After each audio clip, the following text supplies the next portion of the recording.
The CBS Radio Mystery Theater presents...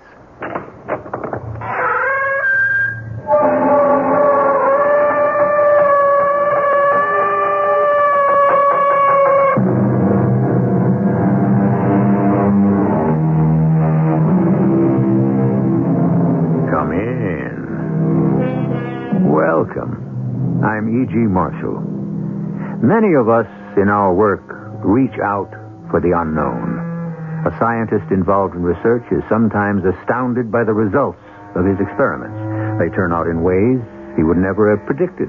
Likewise, a detective looking for clues in an unsolved crime must be prepared for any development, even the most unexpected.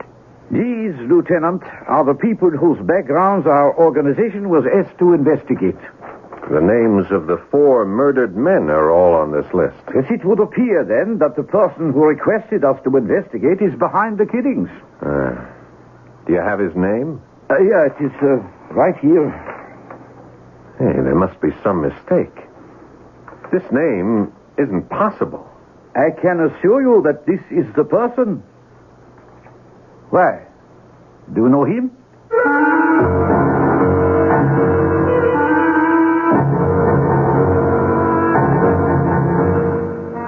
Our mystery drama, Delusion of Reprieve, was written especially for Mystery Theater by Percy Granger and stars Paul Hecht. I'll be back shortly with Act 1.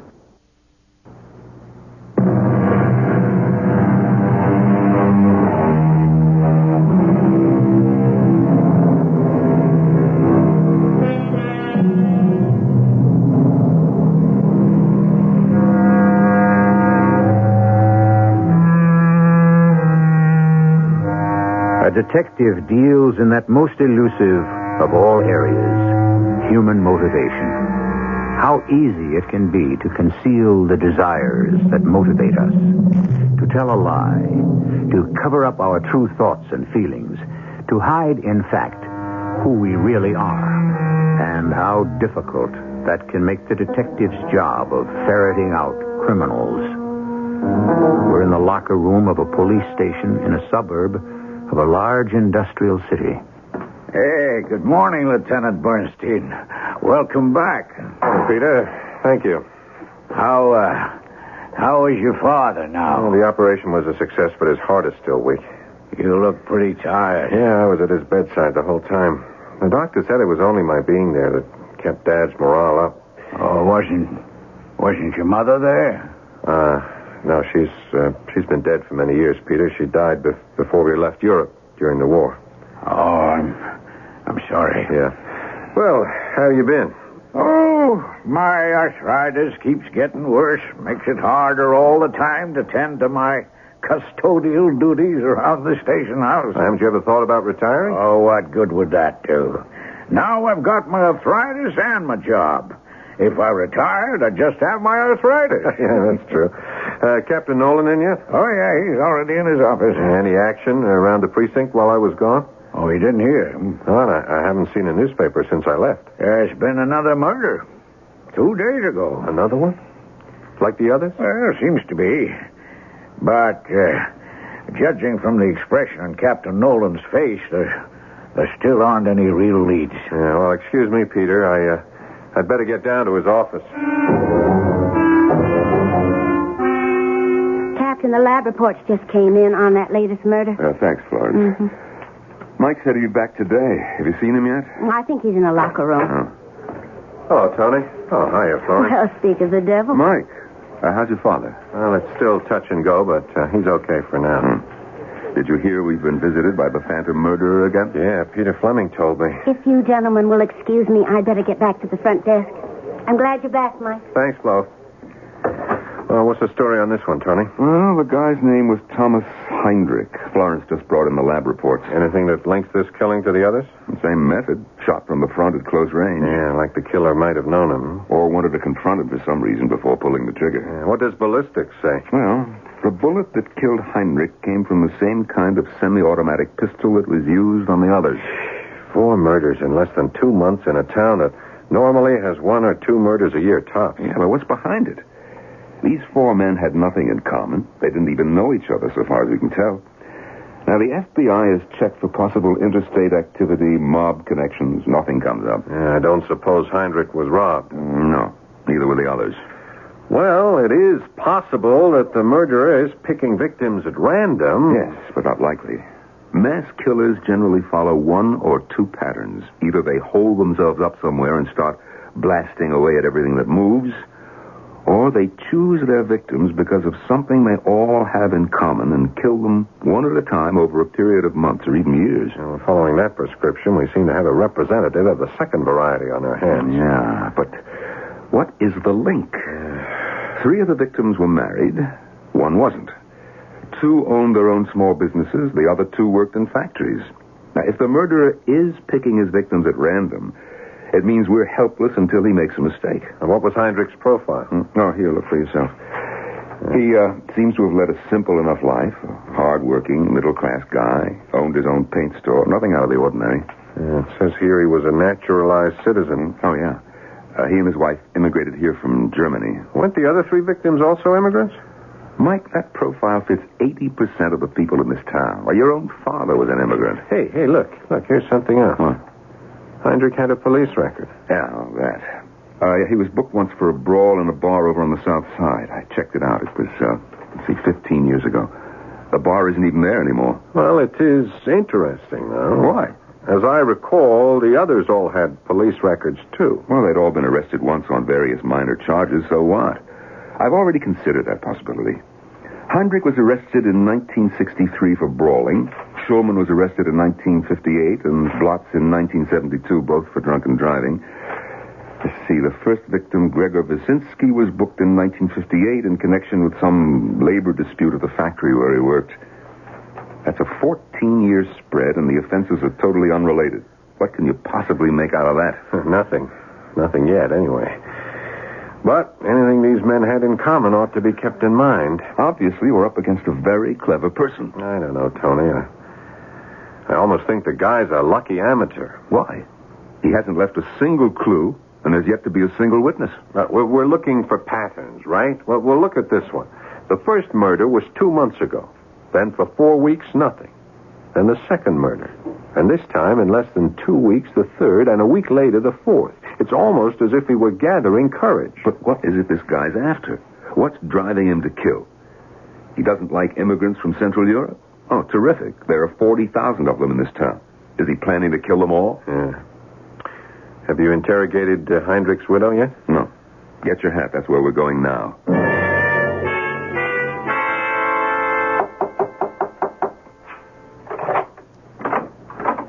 Yeah? Who is it? Mrs. Heinrich, it's Captain Nolan from the police department. Oh, yeah. I have been waiting for you. Come in. This is my associate, Lieutenant Bernstein. Bernstein? Yeah, I'm sorry about your husband, Mrs. Heinrich. Oh, well, please, have a seat. Thank you. That shouldn't take long. Would you like some coffee? No, thank you. We just like to ask a few questions, and then we'll go. Oh, please, ask as many as you like. Oh, can I get you a more comfortable chair? Mrs. Heinrich. I'm sorry. Forgive me. But since Thomas died, I have felt I must keep busy. I am afraid to stop. Yeah, we understand. Now, first of all, is there anyone you can think of who, might have had a reason to kill your husband? That is a question I have asked myself 100 times. And every time the answer is no. I can think of no one. Did he have any outstanding debts? None. Our mortgage, insurance policies, they're all paid up. Everything we own is paid for. We were certain that he owed money to no one. I was the bookkeeper for our household and the store captain. No, I am certain. Miss Heinrich, did your husband have any habits? Habits? I mean, did he play the horses? Did he gamble in any way? Well, he bet sometimes on sports events, but never more than a few dollars. And only with friends, people he knew. Oh, he fancied himself an expert on American football. Mrs. Heinrich, in the few days before he was shot, was his behavior any different? How do you mean? Or did he seem in any way upset? Or... What do you mean? Did he act as if he expected to be killed? Oh, no, Lieutenant. He never expressed any fears or doubts to you about his safety. No, why should he? Thomas lived an open, honest life. He worked hard. He'd nothing to fear. Do the names Hans Schulman, Henry Blotz, or Gregor Spasinski mean anything to you? They do not sound familiar. Why? Those are the other 3 men who have been murdered. Oh, yeah. We read about them in the papers. No, Thomas did not know them. Are you aware that your husband was arrested once? He was? Yeah, he got into a fight in a bar. Oh, that. Yes, I remember. But that was years ago. Oh, we have to follow all leads, Mrs. Heinrich. Did he ever tell you what the quarrel was about? Yeah. It was because of a disagreement about a football game. He still did not know the rules so well then. I see. Well, I think that's all we have to ask you. Oh, must you go? Wouldn't you like to stay for some coffee? It would be no Mrs. trouble. Heinrich, let me ask you one more question. Huh? Do you think that your husband was deliberately murdered for a reason or shot down at random? A friend of Thomas once said he had a genius for living an ordinary life. He read the newspaper and never held a grudge. His ambitions were modest, and he knew how to be happy. Now, why should anyone want to kill such a man? I don't know, Mrs. Heinrich. That's what we hope to find out. Good day. Good day, Captain. Thank you for coming to see me. Well, still nothing. Yeah. Nothing concrete to go on. Let's go. Just a minute, Tony. Something's trying to click. What? Did you notice the way she looked at me? And when you introduced me, her eyes dropped to my nameplate. For just a split second, a look came into her eyes. Yeah? I've seen that look before, Tony. I was a small kid in Europe. What look? What are you getting at? My name. My name, Tony. Bernstein. Oh, since when did you become so sensitive? I don't care what she thinks of me, Tony. That's not the point. The point is Europe. What do you mean? The link that we're looking for. We've only gone into the murdered man's backgrounds in this country, but what if they knew each other before? Yeah, there's a whole possibility we've been overlooking. Hey, wait a minute. What are you doing? A couple more questions for Mrs. Heinrich. Oh, you are still here. Mrs. Heinrich, what nationality are you and your husband? Why, American. But before you came to this country? German. And what business was your husband in? He had his own paint store. And before you immigrated? Before? Well, I'm not sure. I think we worked for a factory. You don't know? We didn't meet until 1946, just a few months before we sailed for America. Excuse me, Mrs. Heinrich, but that's not true. Your records from the Department of Immigration indicate that you were married in 1941. Yeah, we were. Okay, I'll ask you again. What did your husband do? He was in the German army. But he never was an officer, just a sergeant, a common soldier. I'm sorry I lied, but it is a habit. Such feelings can still be aroused, even after all these years. That it is here, this way. Where was he stationed? The Eastern Front, Russia. It was horrible. Thomas never believed we would win. Thank you, Mrs. Heinrich. Thank you very much.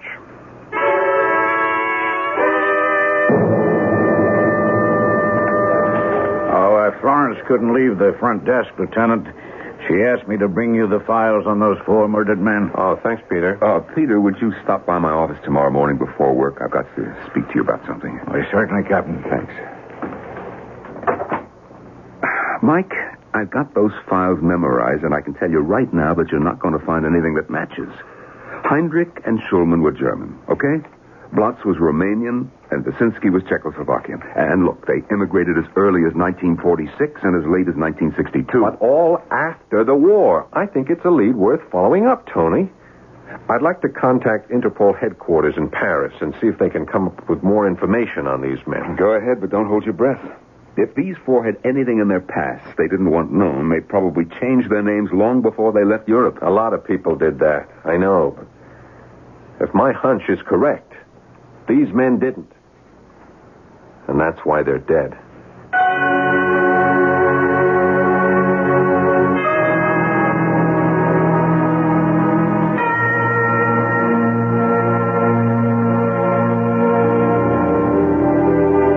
Millions of people have come to this country in search of a new life. Most have found it, and in the process have left their old lives behind forever. Now today, we're hearing a great deal of talk about people who would like to go back and rediscover their roots. Would our 4 murder victims have been amongst those people, or would they have preferred the earlier chapters of their lives to have remained a closed book? I shall return shortly with Act 2.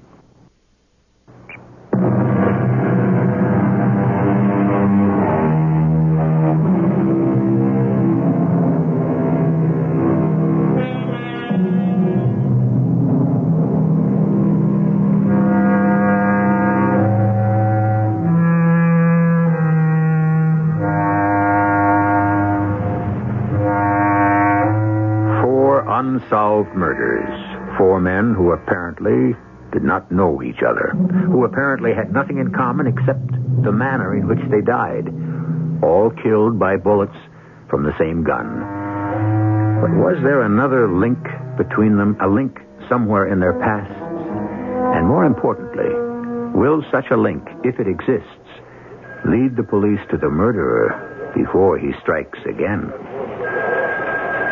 Oh, Mike. Oh, hi, Florence. There's a rather large envelope here that's got your name on it. Oh, thanks. Hey, it's from Interpol. Gee, that was quick. I only made the request 4 days ago. What all's in there?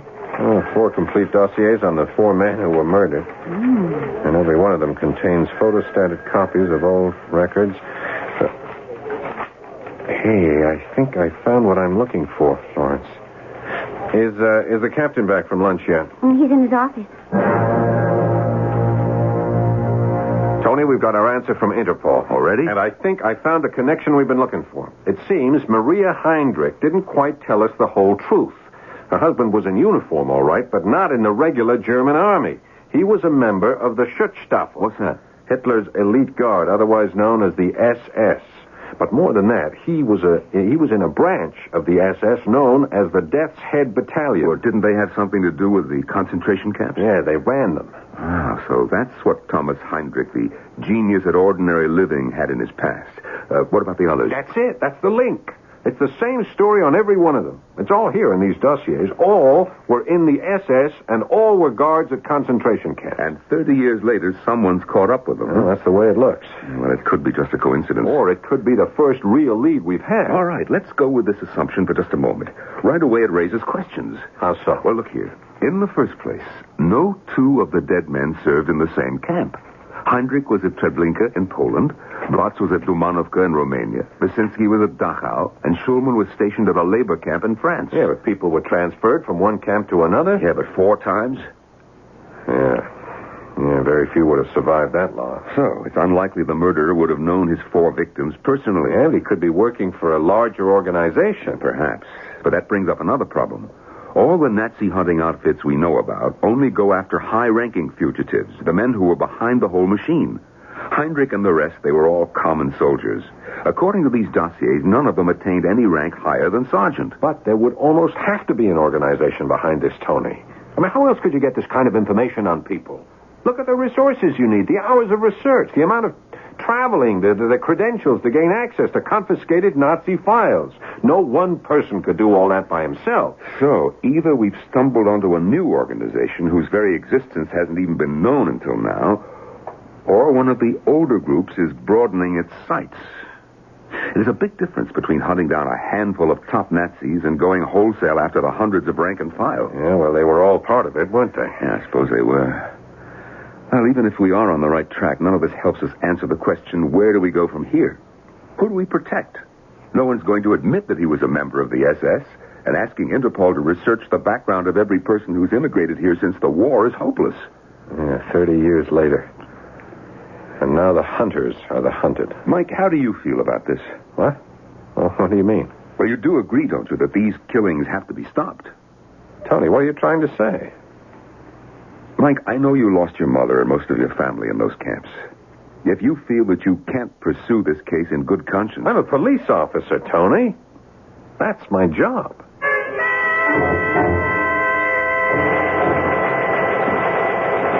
Hey, afternoon, Lieutenant Bernstein. Hi, Peter.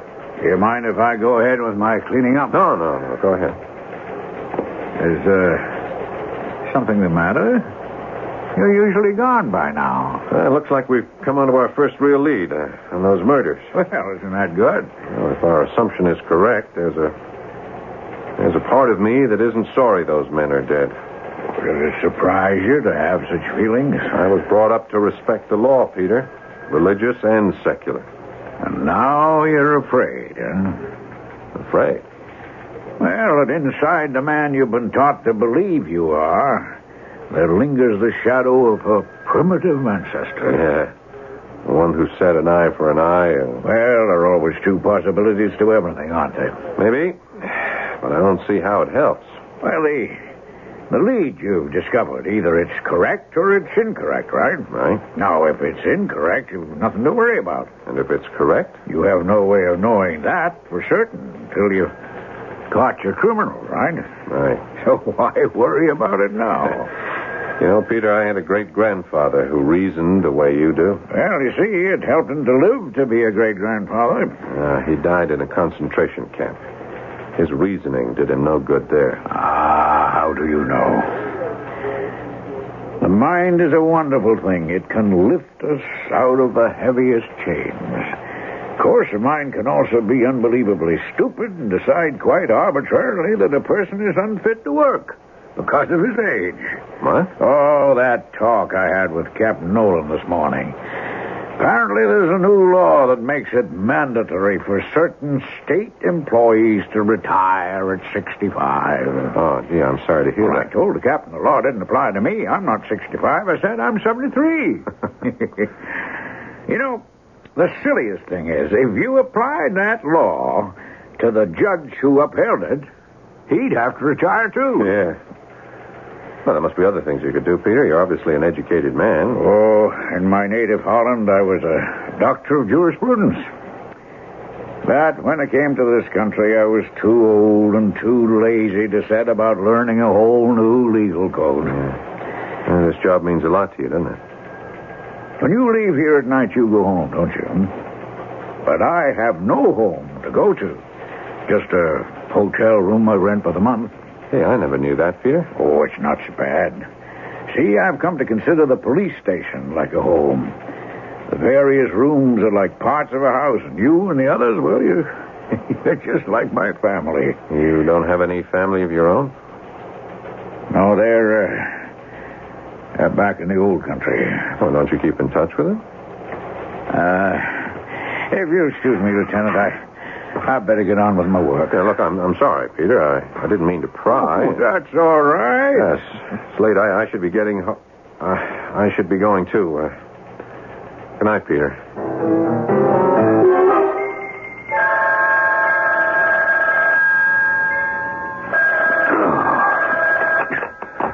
Hello. Tony, it's Mike. I have to see you right away. Mike?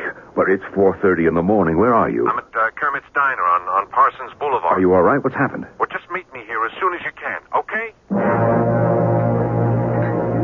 Tony, I haven't been able to sleep all night.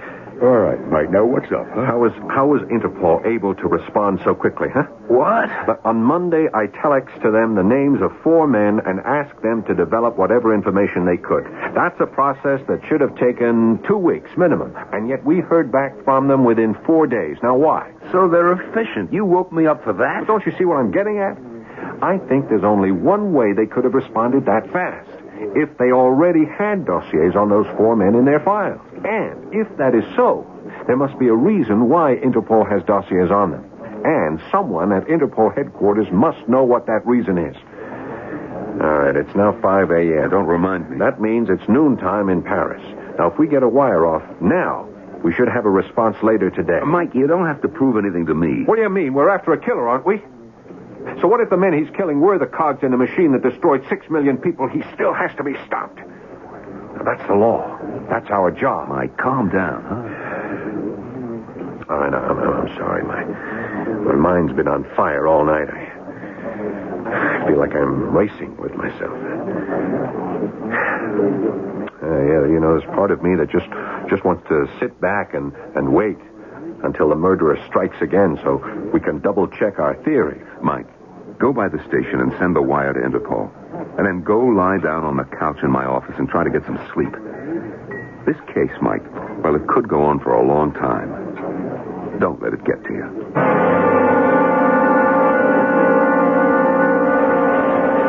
Anything yet, Florence? Oh, relax, Mike. Look, it could be hours before you get a response from parents. I'll wait. What time did you send the wire? 6 a.m. You look like you haven't gotten any sleep at all. Now, why don't you go back into Captain Nolan's office and try to rest? Hey, look. Look, something's coming in over the telex. What is it? This is what you've been waiting for. What does it say? Major Baki, Interpol officer, flying to San Francisco for International Conference on Crime. Now, What? Just a minute, there's more. He'll be laying over for 2 hours at O'Hare Airport, and you'll have the information with him that you requested. Does it say when he's coming through? October 14th. Hey, that's tomorrow. What time? 2 p.m. Here's the flight information. Thanks, Flo. Oh, one other thing. Get me the number of the Records Bureau at the U.S. Department of Immigration, will you? There's something else I want to check out as well.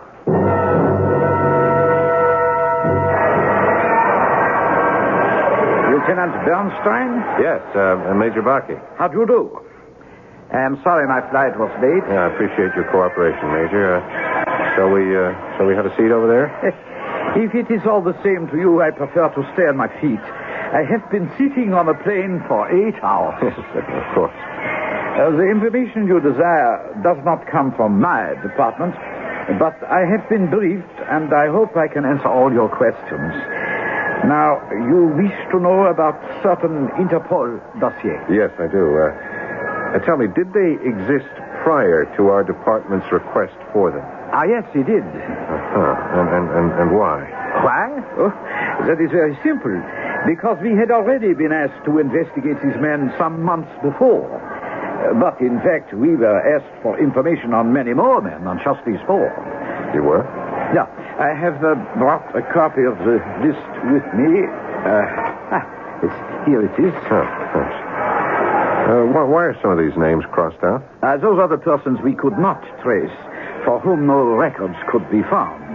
In the war, Lieutenant, many things were lost. Yeah.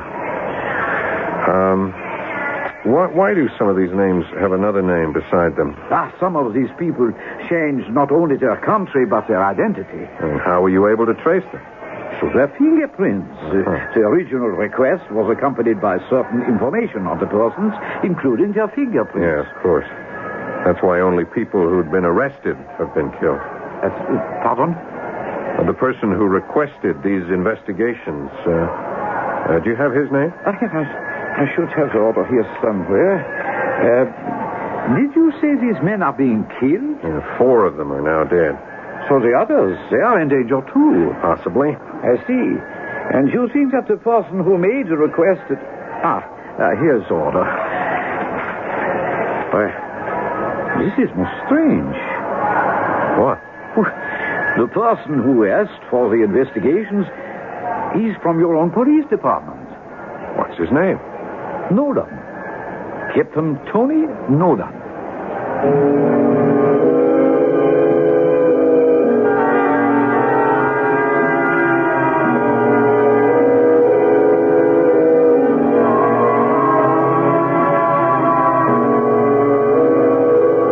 A policeman's lot is not a happy one, opined Gilbert and Sullivan.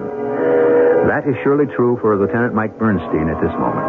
The long and winding search for a murderer has taken him across 8,000 miles of continent and ocean, back through 30 years in time, and led him right into the office of the man with whom he works. I shall return in a moment with our final act.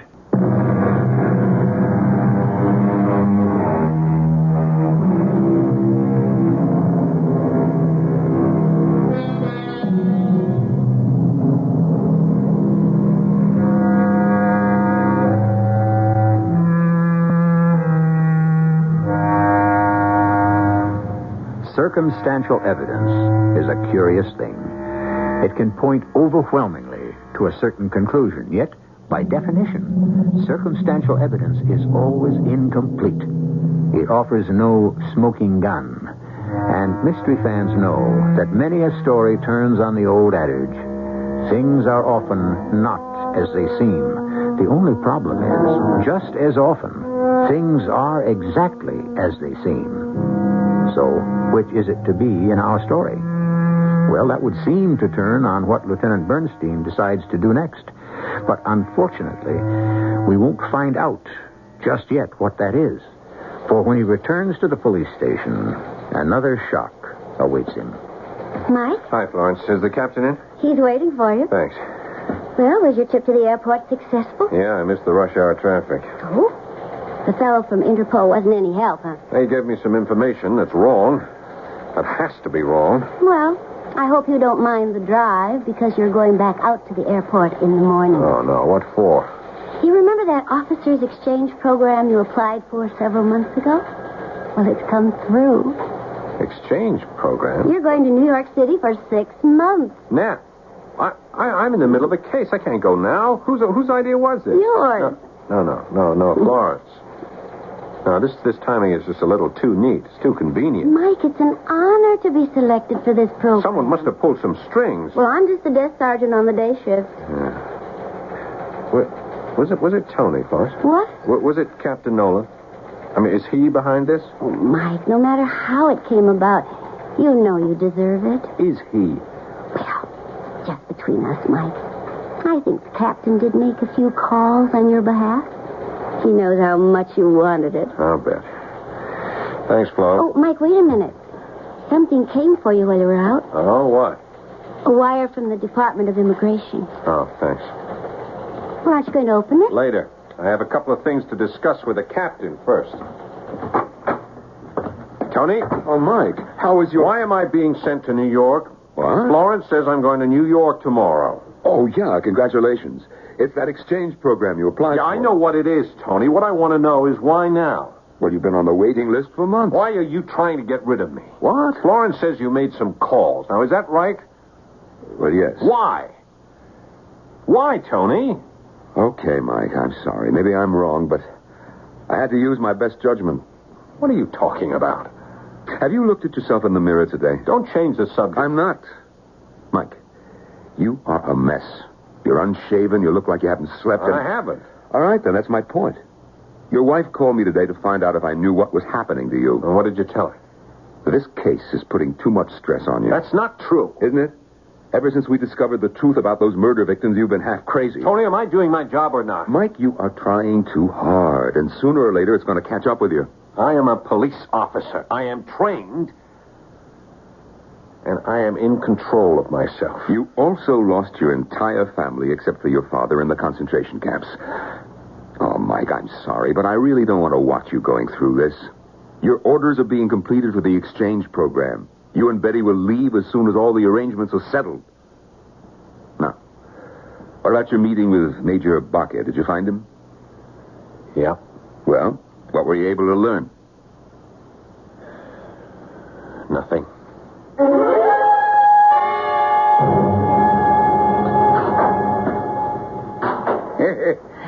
Evening, Lieutenant. Oh, evening, Peter.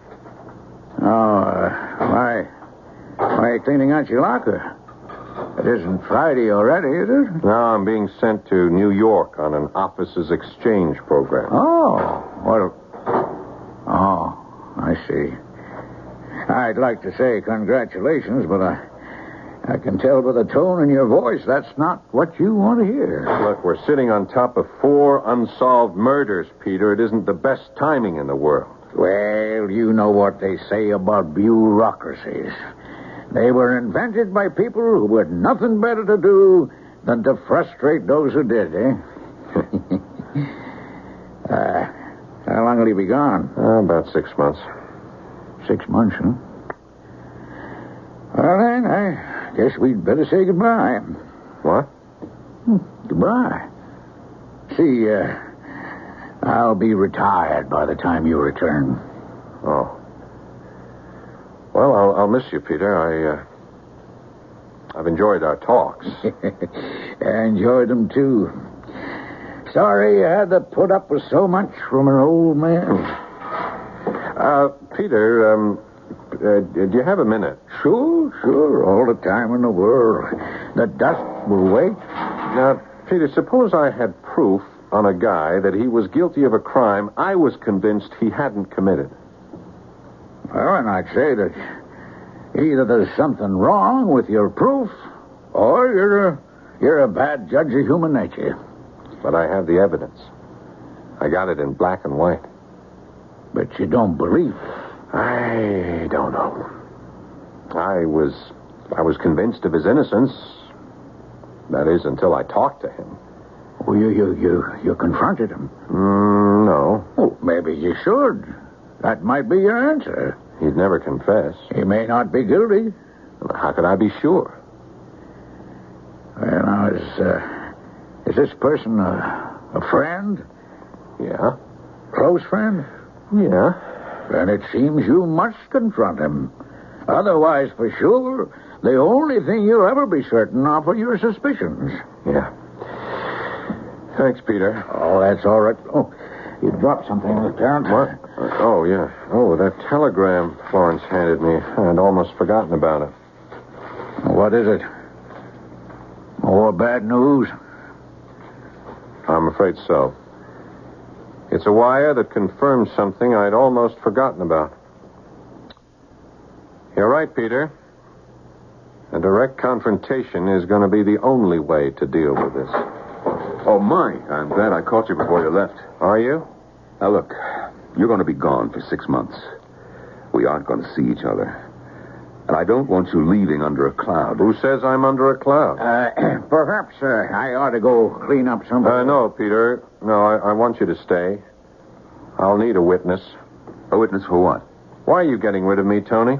What? What's the real reason? Well, I've explained... No, Tony, I don't think you have. What are you getting at? You want me out of the way because I'm getting too close to the truth. Which is? Which is that you killed Heinrich and the others. What? Major Baki gave me the whole story.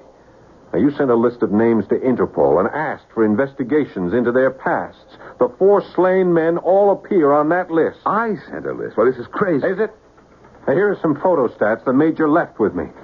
And there's the list, and there's a copy of the order with your name on it. Mike, I swear to you I don't know anything about this. That's not a very viable defense. I didn't even know those men. Why would I want to kill them? Yeah, that's what a jury is going to want to know, Tony.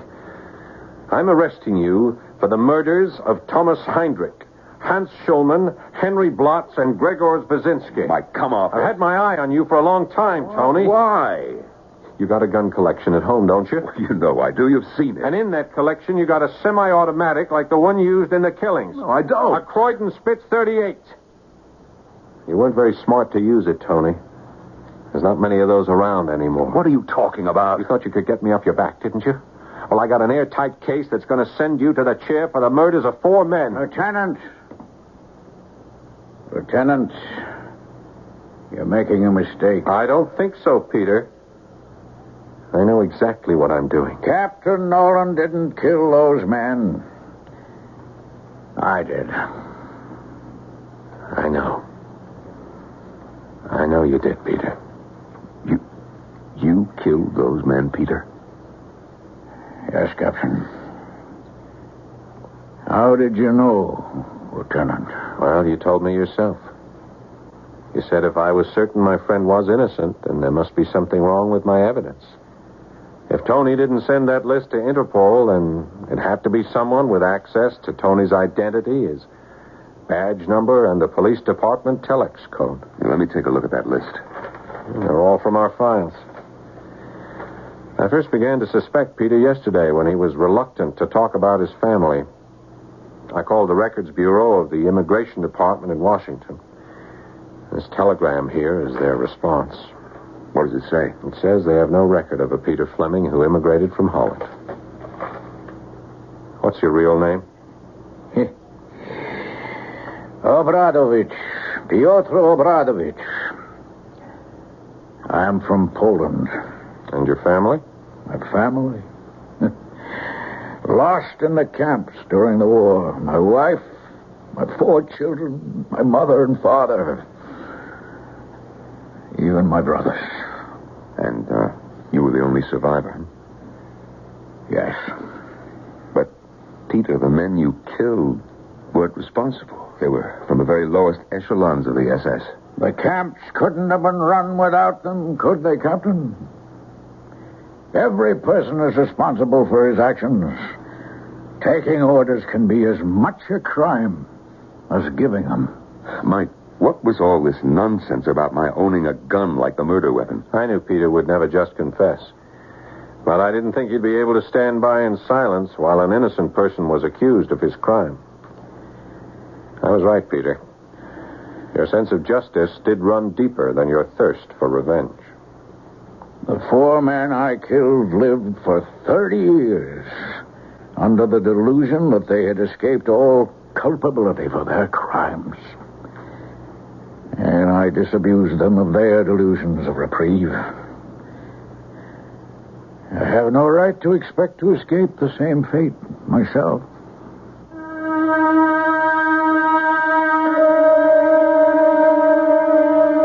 Past lives half erased in the smoky tumult of war. The innocent are slain, the guilty live on.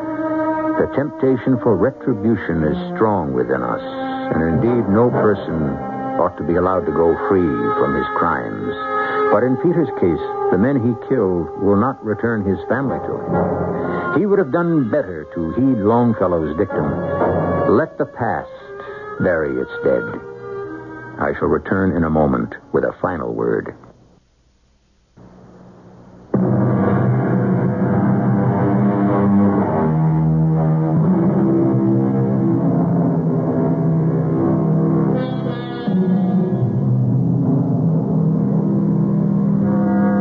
Many of us live more than one life during our time on Earth. Conversions can change the man into a beast, and the beast into a man. But we are wrong to lay the praise or blame at the doorstep of circumstance. For each of us carries within himself the whole range of possibilities of the race. And therefore we must, as Pyotr Obradovich said, assume the responsibility for our own actions. Our cast included Paul Hecht, Norman Rose, Evie Juster, and Ian Martin. The entire production was under the direction of Hyman Brown. This is E.G. Marshall inviting you to return to our Mystery Theater for another adventure in the macabre. Until next time, pleasant dreams.